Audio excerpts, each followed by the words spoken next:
দেশে এবং বিদেশে যারা জাকাত টিভির আজকে সাক্ষাৎকার দেখছেন তাদেরকে আন্তরিক অভিনন্দন এবং মোবারকবাদ জানাচ্ছি। বিশেষ করে জাকাত টিভি এবং জাকাত ওয়েলফেয়ার ফাউন্ডেশনের সম্মানিত ঊর্ধ্বতন কর্মকর্তা যারা কুমিল্লাতে এসেছেন ওনাদেরকে আমাদের পক্ষ থেকে আন্তরিক মোবারকবাদ ধন্যবাদ জানাচ্ছি। আসলে আল্লাহ রাব্বুল আলামিন বলছেন বিসমিল্লাহির রহমানির রহিম আল্লাযীনা ইম্মাক্কান্নাহুম ফিল আরদি আকামাস সালাত ওয়া আতাউজ যাকাত। যারা ক্ষমতা পাবে সমাজে, রাষ্ট্রে বিভিন্ন পর্যায়ে তাদের কর্মসূচি সাইটটা, এর মধ্যে গুরুত্বপূর্ণ কর্মসূচি তারা নামাজ প্রতিষ্ঠা করবে, জাকাত ব্যবস্থাপনা করবে। নামাজের সুফল ভোগ করতে হলে জাকাতের ব্যবস্থাপনা থাকতে হবে।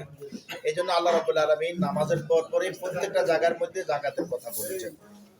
সম্মানিত উপস্থিতি, এজন্য জাকাত টিভির মাধ্যমে আমরা আশা করি এই আল্লাহ রাব্বুল আলামিন যে ব্যবস্থাপনাটা করেছেন, যে ফরজ নির্ধারণ করেছেন, এই ফরজ কার্যক্রমটা বাস্তবায়ন হবে জাকাত টিভির মাধ্যমে ইনশাআল্লাহ।